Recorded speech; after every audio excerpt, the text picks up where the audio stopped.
جب حضرت آدم علیہ السلام کو اللہ رب العزت نے پیدا فرمایا تو حضرت آدم علیہ السلام کی پشت سے اللہ رب العزت نے قیامت تک کے تمام انسانوں کو نکال کر حضرت آدم علیہ السلام کو دکھایا اور فرمایا کہ تمہاری نسل ہوگی، یہ آپ کی قیامت تک کے اولاد ہیں۔ حضرت آدم علیہ السلام نے جب ان کو دیکھا تو ان میں کچھ چہرے چمک رہے تھے، روشن چہرے تھے۔ حضرت آدم علیہ السلام نے عرض کیا کہ یا اللہ یہ کون ہے؟ اللہ رب العزت نے ارشاد فرمایا کہ یہ آپ کی نسل میں، آپ کے اولاد میں انبیاء اور مرسلین پیغمبر ہوں گے۔ حضرت آدم علیہ السلام نے جب غور سے دیکھا تو ان میں ایک چہرہ ان کو بڑا خوبصورت عجیب لگا، تو حضرت آدم علیہ السلام نے اللہ رب العزت سے پوچھا کہ اللہ یہ کون ہے؟ اللہ رب العزت نے ارشاد فرمایا کہ یہ حضرت داؤد علیہ السلام ہے۔ حضرت آدم علیہ السلام نے پوچھا کہ اللہ ان کی عمر کتنی ہے؟ اللہ رب العزت نے ارشاد فرمایا کہ ان کی عمر 60 سال۔ حضرت آدم علیہ السلام نے عرض کیا یا اللہ 60 سال بھی کوئی عمر ہے؟ اتنی کم عمر، 60 سال میں آدمی کیا کر سکتا ہے؟ کچھ عمر ان کی بڑھا دیجئے، کم سے کم 100 سال تو کر دیں۔ اللہ رب العزت نے ارشاد فرمایا کہ بھئی 100 سال تو ایسے نہیں ہوں گے، اگر آپ اپنی عمر سے کچھ عمر ان کو دے سکتے ہو تو آپ کی عمر سے کاٹ کر ہم ان کو دے دیں گے، ایسے تو نہیں دے سکتے۔ حضرت آدم علیہ السلام نے پوچھا کہ اللہ میری عمر کتنی ہے؟ اللہ رب العزت نے ارشاد فرمایا کہ آپ کی عمر 1000 سال ہوگی۔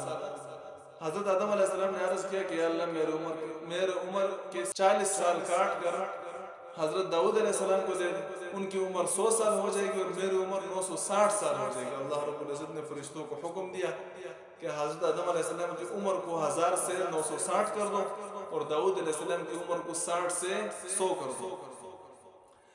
تو جب حضرت آدم علیہ السلام کے 960 سال اس زمین پر مکمل ہو گئے اور ملک الموت موت کا فرشتہ آیا اور حضرت آدم علیہ السلام کو کہا کہ آپ کی زندگی پوری ہو گئی، روح قبض کرنے کے لیے آیا ہوں، تو آدم علیہ السلام نے اس کو کہا کہ بھئی کیسے میری زندگی پوری ہو گئی؟ میرے تو 1000 سال عمر ہے، 1000 سال پورے کروں گا میں، میرے تو 960 سال نہیں ہے۔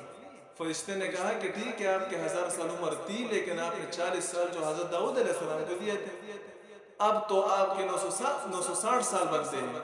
40 سال آپ نے گفٹ اور تحفے میں اپنے بچے حضرت داؤد علیہ السلام کو دے دیے۔ تو حضرت آدم علیہ السلام نے کہا میں نے تو نہیں دیے، کوئی سال میں نے کسی کو نہیں دیا، بھائی میں 1000 سال پورے کروں گا۔ تو روایت میں آتے ہیں نبی اکرم صلی اللہ علیہ وسلم ارشاد فرماتے ہیں فَنَسِيَ آدَمُ وَنَسِيَتْ ذُرِّيَّتُهُ، آدم علیہ السلام بھول گئے تو ان کی اولاد میں بھی بھولنے کی یہ عادت پیدا ہو گئی۔ جیسے آدم علیہ السلام بھول گئے اس طرح ان کی اولاد بھی بھولتی ہے۔ آدم علیہ السلام ایسے بھول گئے کہ ان کو پتہ ہی نہیں تھا کہ میں نے 40 سال حضرت داؤد علیہ السلام کو دے دیے۔ بعض مرتبہ سے ہو جاتے ہیں انسان کے ساتھ، کوئی بات آدمی ایسے بھول جاتے کہ یاد دلانے پر بھی یاد نہیں آتی۔ تو حضرت آدم علیہ السلام بالکل جو ہے انہوں نے کہا کہ نہیں میرے تو 1000 سال عمر ہے۔ تو ملک الموت فرشتہ وہ اللہ کے دربار میں واپس گیا اور اللہ سے عرض کیا کہ یا اللہ وہ تو کہہ رہے کہ میرے 950 سال عمر نہیں ہے، 1000 سال پورے عمر ہے۔ تو اللہ رب العزت نے ارشاد فرمایا کہ جانے دو، چھوڑ دو اس کو تاکہ 1000 سال پورے کر لے، مزے کرے، کوئی مسئلہ نہیں ہے، ٹینشن کی بات نہیں ہے۔ تو حضرت آدم علیہ السلام نے بھی 1000 سال پورے کیے اور حضرت داؤد علیہ السلام کی بھی 100 سال عمر ہو گئی۔